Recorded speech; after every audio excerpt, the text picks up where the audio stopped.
James, first of all, Will Evans absent this weekend. Just how big a loss is it to not have you captain for the game?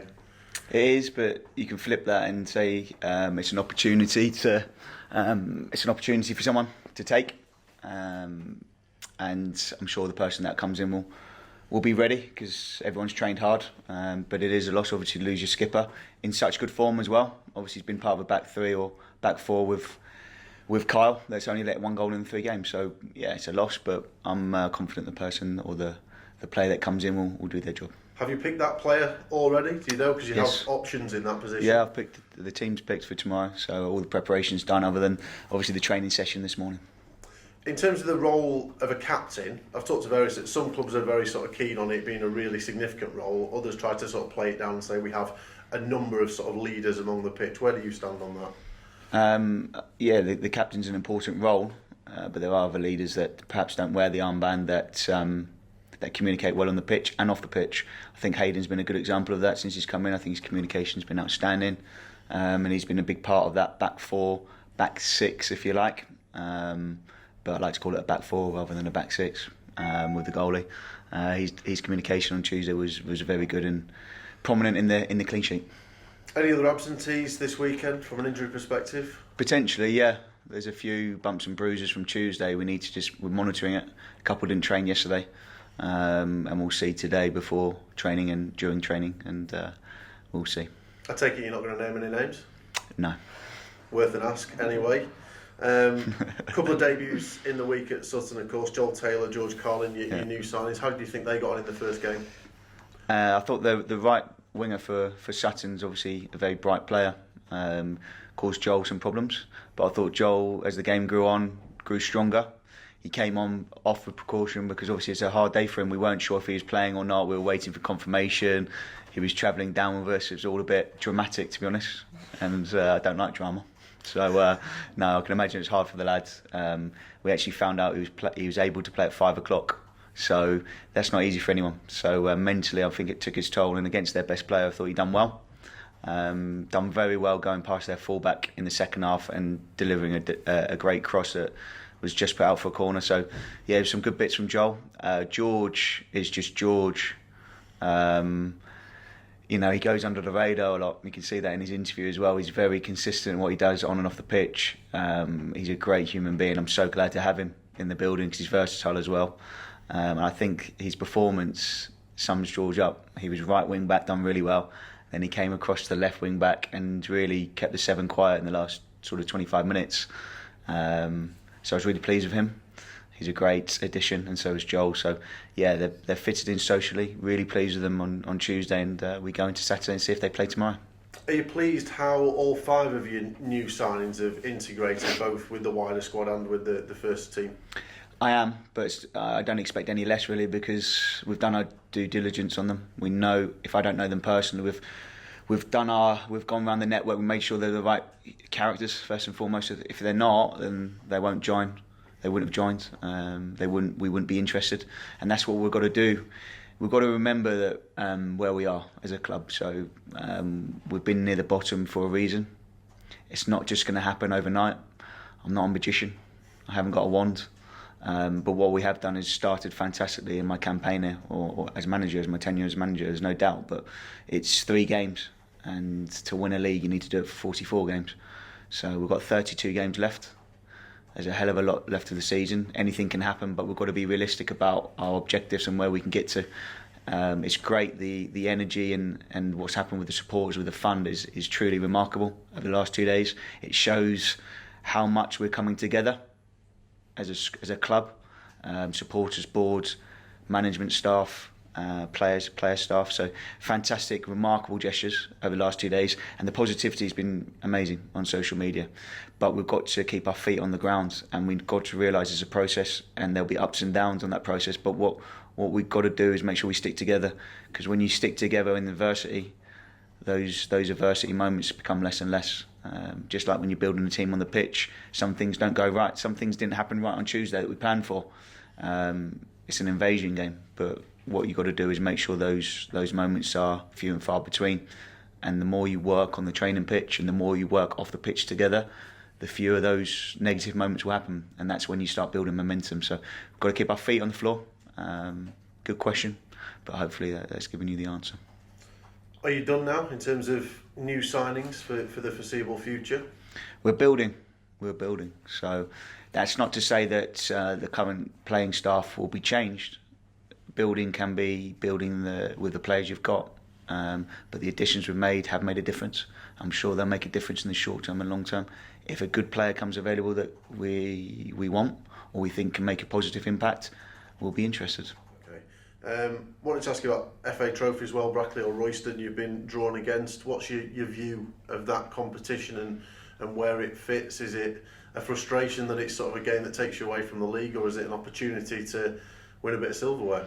We want to do the best we can in every competition, whether that's the Senior Cup or whether that's the FA Trophy or FA Cup or National League. So, but I'll worry about that after Saturday.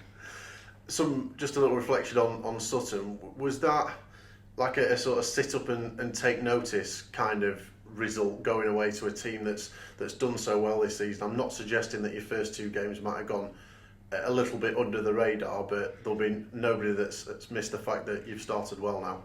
Exactly that, and that's why tomorrow is a different challenge, because we're expected to win, and that becomes a different challenge, and we'll have more possession tomorrow, more opportunities to attack. That's a different type of pressure for the players and for the staff, but it's a challenge that we relish. Yes, of course, people will think that's a really good result. The reaction on social media and the messages I got personally, obviously, yes, it's clear it's a great result against a team that's second with a clean sheet, but we can't get carried away, like I said. But tomorrow is a different challenge. Each opponent at this level creates a different challenge. Can't underestimate anyone. We must fully respect every opponent. We will, and we have. And we're fully on Barnet now in the session today, and hopefully tomorrow will be another positive performance. Is it important in your first three games that your team and the way you want to set up have shown different ways to win already? Yeah, it's important for different ways, and I think the recruitment that we've made, excuse me, the recruitment that we've made as well, add into what we've got. We've got some technical players. We can run further, run quicker. So if we want a game of football, we can play. If it wants to be an invasion game where it's lots of transitions, we can run. And also physically, obviously, we've got Denton and three centre-halves along with Carline, so we can have a fight as such as well. So there's many different ways you can win an invasion game, and I think we've got a good balance.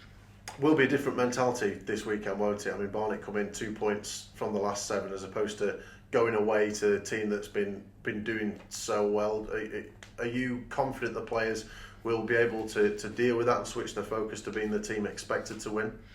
Yeah, I'm confident, of course, but 2 wins out of 3. If we can make it 3 wins out of 4, fantastic. But what we must get is a positive result. And I'm sure, I've prepared the team. They fully know what's coming. And I'm excited to see us. I'm really excited to see us play again. So hopefully it'll be a positive performance. I imagine the home form is something, I know the fans on here at the minute and they make a huge impact, but 1 home win from 6, as you go along, obviously that's not all under yourself, but is that something that you're keen on, to ensure that this place becomes a regular place where you pick up 3 if not 1 point? Yes, yeah, you always want home form. You need home form in any successful team. We can't wait to have the supporters back. I'm praying every day that we can go drop down a tier so the supporters can come creeping back in, and well, they won't be creeping by the sounds of it on social media. Be very loud when they come back in, but we're looking forward to it. Again, touching on the money raised, I've honestly never witnessed anything like that since I've been in football as a young lad. To do that in 2 days just shows the calibre of the club. I'm proud to manage a club like this. And what we've got to do is make sure that the team now mirrors the community here, and it's a working class community, and we've got to make sure we work hard on the pitch, and when you get that matched up, anything's possible. Were there any concerns from you or the club about going out there and saying, hey, we've just signed 5 players but we'd quite like £10,000 to come and help us with A, B and C? That's not for me to answer, I don't think. I think that's a question to the board. But in terms of the response then, and what specifically Mike Goodwin's come out and said, look, these are additional items that we hadn't budgeted for. They're going to help the team and you can play the part. People have clearly heard that message and got involved with it. I mean, for the reasons that I've just explained, does that impress you even more at a time like this when so many people are struggling, that people have thought, yeah, I am willing to help out and willing to help the club? Yeah, it's so impressive. It just shows the community, that the club's a community club now. And Mike leads that process, but it's very much we're together. And without it's not just the gestures of £1 to, I think someone put £2,000 in, or £30 or £50. It's not the monetary value, because I'm sure every supporter put in what they could. It's the gesture and the intention in life, in anything you do, or in this instance, this £10,000 that you want to raise.